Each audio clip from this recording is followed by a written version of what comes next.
The first home, a tree. The first temple, the grove.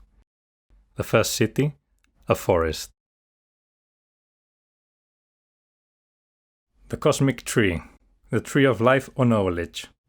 The mysterious ancestor that reaches us from the depths of the ages, that has its roots in heaven and its fruits on earth.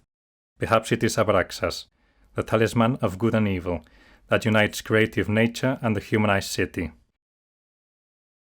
Democritus, the father of modern physics, who already united all species with his atomistic theory, said that the tree is comparable to man turned upside down, with his head planted in the ground and his feet in the air.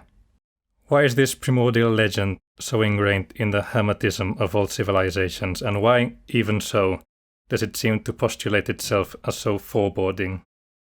Probably the fear of death before the immensity of the telluric forces of the cosmos made primitive man seek in a being superior to the one he supposed capable of identifying and encompassing his universe. And perhaps also today, in the face of the climate crisis, the same awareness of survival is what moves us to combat this terror with the vital experience of our best leader, the tree.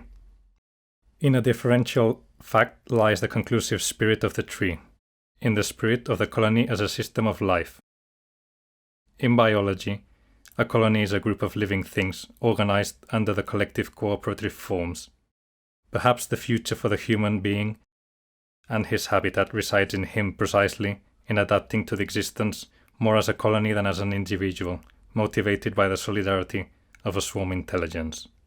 And it will turn out that in order to save ourselves from the destruction we ourselves wreak on this world, we must somehow transform ourselves into laurel groves, as Daphne, the dryad nymph, did when she was harassed by dark gods.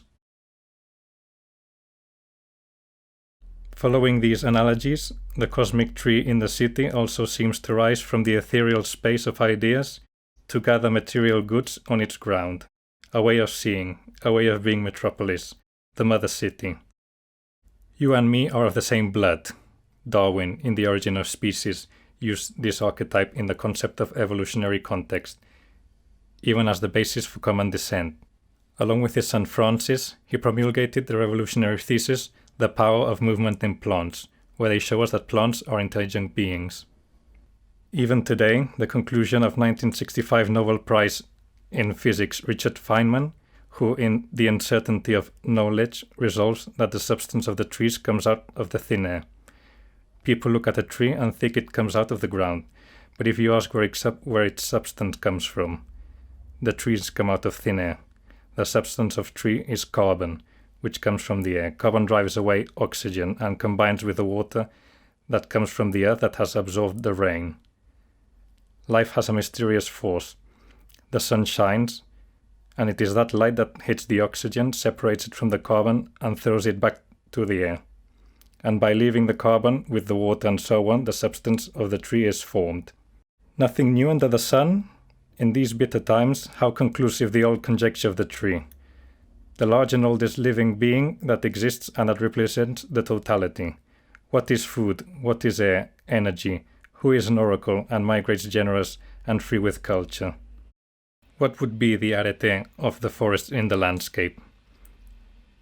What is its excellence, that lively and friendly place where you can recognize yourself?